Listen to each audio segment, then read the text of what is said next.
السلام عليكم.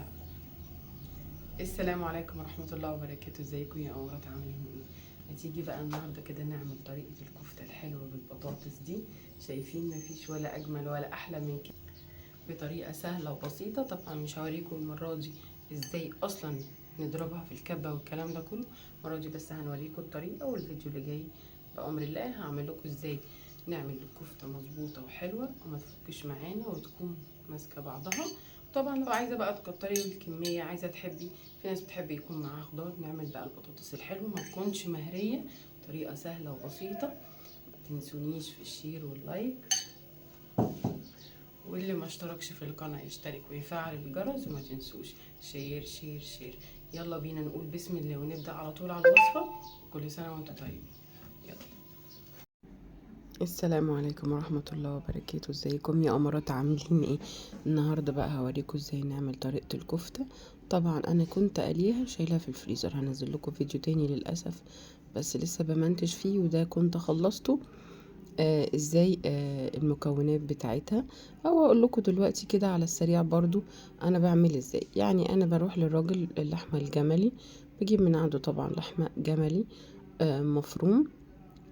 خلاص بيكون نسبتها 80% لحم و20% او اقل كمان دهون. انا بحبها لحمة حمرا خالص، الدهون بتاعتها لا تذكر بالنسبة للكيلو. تمام، على كل كيلو لحمة نص كيلو رز، وبحط نص حزمة كزبرة ونص بقدونس ونص شبت. خلاص انصاص، ما بزودش البقدونس قوي، بقللها شوية عشان البقدونس يا جماعة خلي بالكم بيشرب الزيت، عشان كده بنحطه تحت المشويات. طبعا بقى بتحطي التوابل بتاعتك، الملح، الفلفل الاسود، كزبره يا جماعه ناشفه، سنه شطه بسيطه قوي قوي. في ناس بتحط مع الرز شعريه، بس انا مش بحط بصراحه، بعتمد على الرز بس، ومش بغسله عشان النشا بتاعته تكون فيه، يكون طبعا نوع نضيف ويفضل متماسك. نبتدي بقى وصفتنا الحلوه. طبعا انتي بتصبعيهم بشويه زيت كده بايدك، وبتبتدي تقليهم في الزيت، وبعد كده بتشيلي بقى مقلي، عايزه تشيلي ني في اكياس زي ما انت عايزه بتعملي طبعا، وهنزل لكم فيديو طبعا بكل ده. هنجيب بقى معلقه توم حلوه كده في شويه زيت، تمام، هنشوحها كده لدرجه اللون تبقى صفرة حاجه بسيطه، وبعد كده ننزل بالصلصه دي، الصلصه الجميله اللي انا نزلت لكم الفيديو فيها اللي كنت مصلصاها، واحط لكم برضو اللينك في الوصف، تمام، عشان اللي مبيعرفش ازاي يصلص كده الصلصة الحلوة دي. وتعملي بقى الاكياس على حسب الوصفة بتاعتك. بعد ما التومية بتاعتي كده لونها يغير كده لون ذهبي، مش هستنى عليها وهنزل بالصلصة بتاعتنا، تمام، وهحط شوية مية سخنة من الكتل، حاجة بسيطة بس مش قوي. والناحية التانية طبعا بقى هنعمل معاها شوية رز بالشعرية الحلو كده. الرز طبعا بنعمله يا جماعة بالزيت عشان يفلفل ويبقى جميل كده معانا.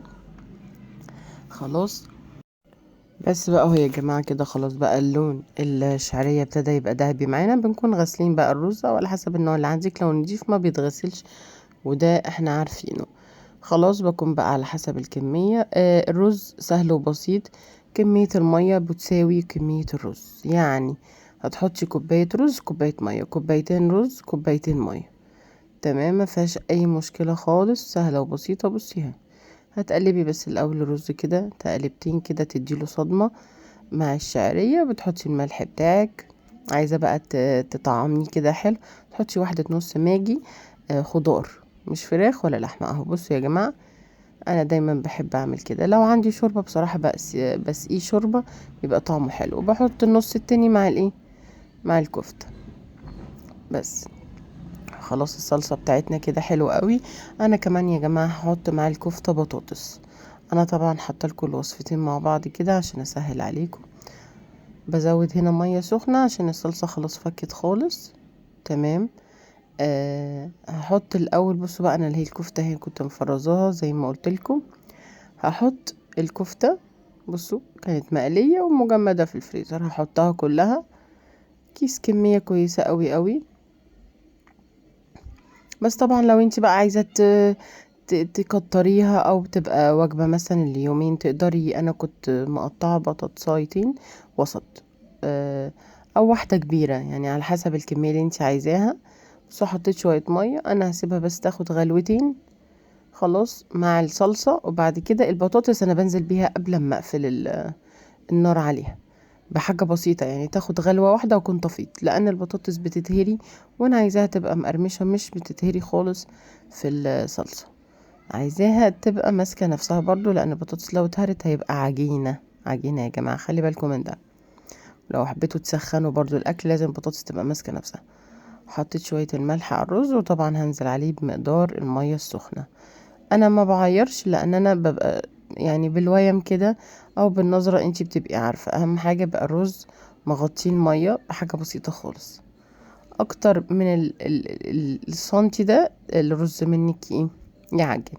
طبعا بقى بتعملي كمية الرز على حسب افراد العيلة، عايز تعملي كوبايتين 3 4، والله زي ما تحبي يعني، براحتك خالص. دي حاجة ترجعلك وما فيهاش اي مشكلة خالص. ملحت بقى هنا، طبعا الكفتة بيبقى فيها ملح فمش بحط ملح كتير يا جماعة، حاجة بسيطة، وشوية فلفل اسود.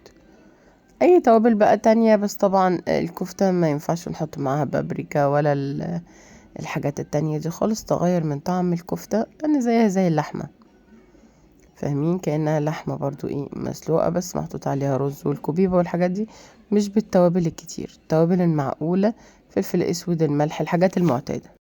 فاهمين ازاي؟ يعني كل ما التوابل تبقى اقل يبقى افضل. بصوا بقى يا جماعة، بالظبط كان اقل من 5 دقايق، 4 دقايق بالظبط، وكانت غلت بقى. طبعا انا ببقى معلية النار، مش موطية قوي يعني، خلاص فوق الوسط بشوية. وخلاص كده الكفتة بتاعتي انا برضو مش عايزاها تبقى طرية، عايزاها بتجرش، لان بعمل حساب ان انا بسخن الاكل ايا كان بقى. هنا بقى البطاطس اللي قلت لكم مقطعها مكعبات وهنزل بيها غلوتين يا جماعة وهطفي. انا مش هسيبها تتهري، تمام؟ غلوتين بالظبط هيكون كمان الرز بتاعنا استوى. وخلاص الرز خد غلوته ووطيت عليه عشان يستوي على نار هادية وبراحته خالص، وما يعجنش ايه مننا او يتلسع طبعا تحت النار العالية. دايما الحاجة بنحطها بالذات الرز على نار عالية، وبعد كده بنوطي عليه هو بيقرب ايه ان هو يتشرب. اهو بسم الله ما شاء الله، بصوا مفيش احلى من كده جمال الصراحة. خلاص كده الرز بتاعنا الحلو المفلفل، شايفين مفلفل ازاي؟ مفيهوش مية، مفيش، عشان المقدار مظبوط. بصوا ما شاء الله، اهي الرزاية استوت. طبعا ما بعرفش ادوق عشان انا صايمة، لو انتي مش صايمة طبعا عادي تقدري تدوقي في غير اوقات رمضان. كل سنة وانتوا طيبين وبخير. هنا خلاص بس الدخنة، بصوا انا عايزة بس اوريكم البطاطساية، بصي بتشك حاجة بسيطة، بصوا ما شاء الله، حلو جدا كده، حلو قوي. انا ايه خدت غلوة بطفي عليها، ما بخليش ايه، بغطيها طبعا تكمل سواها مع نفسها كده. حلوة قوي قوي قوي ما شاء الله. شايفين ما شاء الله ما شاء الله. شوية بقى رز دلع كده مخلل،